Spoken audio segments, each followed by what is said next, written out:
최근 국방과학연구소는 천룡미사일 외에 현무5 미사일과 초음속 대함미사일 등 다양한 미사일을 연구 개발하고 있습니다. 현재 밝혀진 성능에 따르면 이미 방공망을 단숨에 돌파할 수 있을 것으로 전망되고 있는데요. 그런데 한국군의 미사일을 연구하는 국방과학연구소의 의미심장한 발언이 공개되어 전 세계적으로 화제가 되고 있습니다. 그것은 바로 KF-11 전투기의 블록 3 형태 스텔스 내부 무장창에 탑재할 한국형 미사일 개발 문건에 관한 내용이었습니다. 또한 이에 관하여 미국 군사기관의 군사칼럼 작성자인 토마스는 흥미로운 발언을 했습니다. 한국이 여러 첨단 기능의 개발과 자체적인 미사일 개발, 21 전투기의 해외 판매 상용화를 서두르고 있는 것은 유럽과 인도, 중국과 영국보다 먼저 해외 시장에 KF-21 전투기를 공급하고 유리한 포지션을 선점하는 게 숨겨진 진짜 목표다. 빨리 해외 시장에서 KF-21 전투기가 수주에 성공할수록 장기적으로 한국의 전투기는 더욱 많은 해외 수출을 강행할 수 있다고 설명했습니다. 이처럼 KF-11 전투기의 국산화는 80%에 달하고 있으며 심지어 천룡미사일이라는 걸작 무기까지 공개의 전투기의 주요 구성 요소를 모두 국산화되어 국내에서 제조할 수 있다는 점이 한국의 발전된 기술력을 전 세계에 보여주고 있습니다. 이제부터 한국은 독자적인 미사일을 KF-11 전투기에 장착시켜 발사할 수 있게 됩니다. 현재까지 추가적으로 알려진 정보에 따르면 KF-11 전투기의 스텔스 내부 무장창에 탑재하는 미사일은 제5세대 형태를 갖춘 차세대 국산 미사일로서 레이더 사거리를 완전히 벗어나 1000km가 넘게 날아가도 미사일은 알아서 표적을 향해 날아가므로 조종사는 미사일을 발사한 후 굳이 따로 좌표를 추적하지 않아도 알아서 표적에 명중하는 최첨단 전자장 비를 포함한 뒤 미사일의 가장 중요한 스펙인 폭장량과 엔진 출력 등 아무리 미사일 내부의 성능이 추가적으로 업그레이드되어도 한국의 첨단 기술력으로는 성능 대비 무게를 획기적으로 줄 이는 소형화 단계에 관하여 전혀 무리가 없다고 국방과학연구소가 직접 판단했기 때문에 복장량과 사거리를 늘리는 과정을 아주 빠르게 성공시킬 수 있었다고 국방과학연구소가 자신 있게 발표했습니다. 이처럼 한국 공군은 인도네시아의 주요 대도시들을 순식간에 타격 가능케 하는 초장거리의 미사일을 KF-11 전투기에 장착할 수 있게 되었습니다. 무엇보다도 과거부터 현재까지 중요한 핵심은 달라진 것은 없었습니다. 대한민국의 영원한 자주국방을 위하여 KF-11 전투기의 성능 개량을 위한 가장 효과적인 방법은 경쟁기 종을 압도하는 성능의 강력한 국산 미사일을 KF-11 전투기에 직접 장착해 무장체계를 극대화하는 것이었는데요. 한국 공군은 처음부터 단계적인 업그레이드 방식으로 KF-11 전투기에 탑재할 차세대 무장체계인 최첨단 천룡미사일을 개발한 후 드디어 그 모습을 전 세계에 공개하는 데 성공했는데요. 모습을 드러낸 최첨단 천룡미사일이 지상 목표물을 정확하게 타격하면서 대한민국의 군사 무기 기술을 전 세계에 과시했습니다. 국방과학연구소는 XLB의 미사일과 초음속 대함미사일에 이어서 곧바로 소문이 무성했던 KF-21 천룡 미사일의 실체를 공개했으며 대한민국도 이제는 당당하게 전투기용 공대 미사일 보유국에 합류했다는 자랑스러운 포부를 밝혔습니다.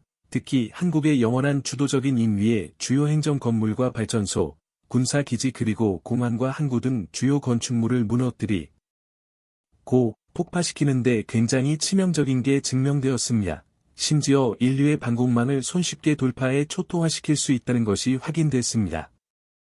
천룡 미사일은 미사일의 전체적인 형상에 국산 스텔스 기술을 적용시켜 레이더의 탐지 면적을 획기적으로 줄이게 되고 지대공 순항 미사일의 가장 핵심적인 사항인 적어도 고속 순항 방식을 한국의 고유 기술로 적용해 단 한 발의 미사일로 적군의 방공망을 순식간에 무력화시킨다고 국방과학연구소가 밝혔습니다. 이러한 천룡 미사일의 사거리는 800km 이상을 1차 목표로 두고 있으며 고성능 순항 미사일 모터를 탑재해 미사일의 출력을 높여 마하 이상의 속력을 달성하는 데 완벽하게 성공했습니다.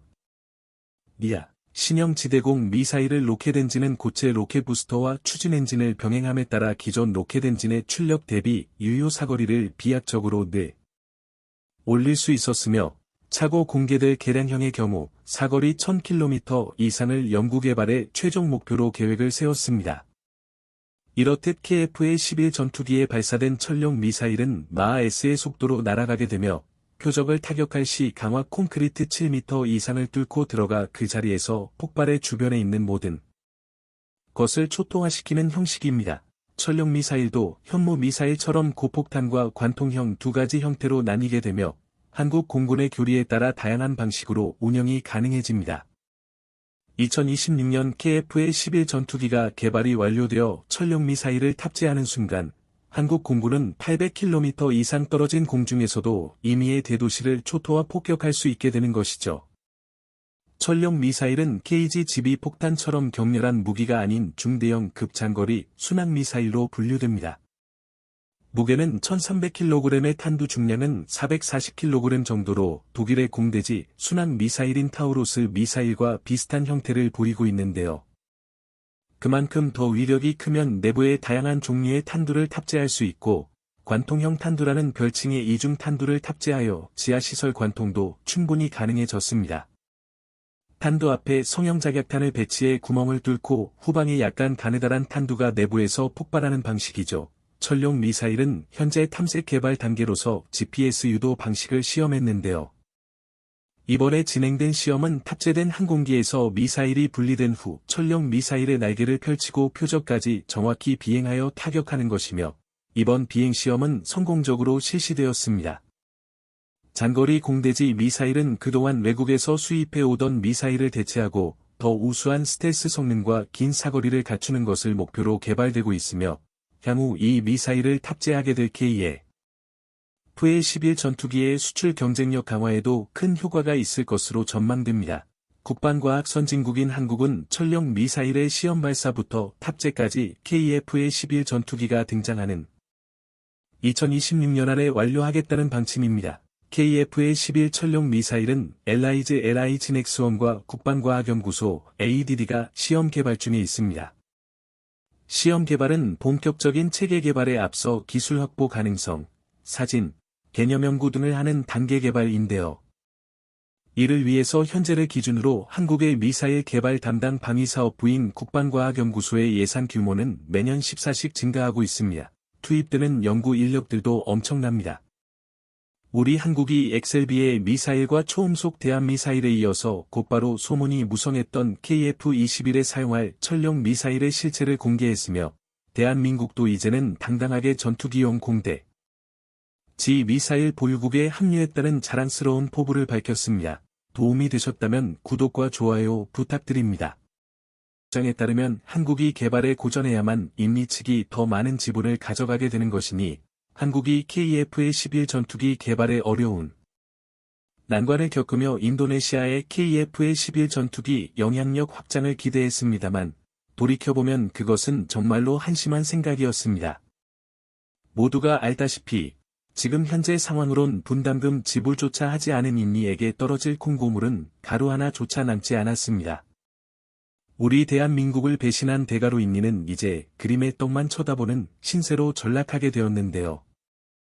KF-21 전투기 개발 프로젝트 초기만 하더라도 인도네시아와 함께하는 것을 긍정적으로 보는 사람들이 많습니다만 당시에는 한국이 초음속 전투기를 개발할 정도로 기술력을 갖추고 있는가에 대한 의문이 큰 상태인 걸 감안해야만 합니다. 예전부터 들려왔던 인도네시아에서 이번에 개발한 독자적인 실기탄 전투기는 한국의 KF-11 전투기 기술을 빼돌려 만들었다는 이야기가 사실로 확인된 가운데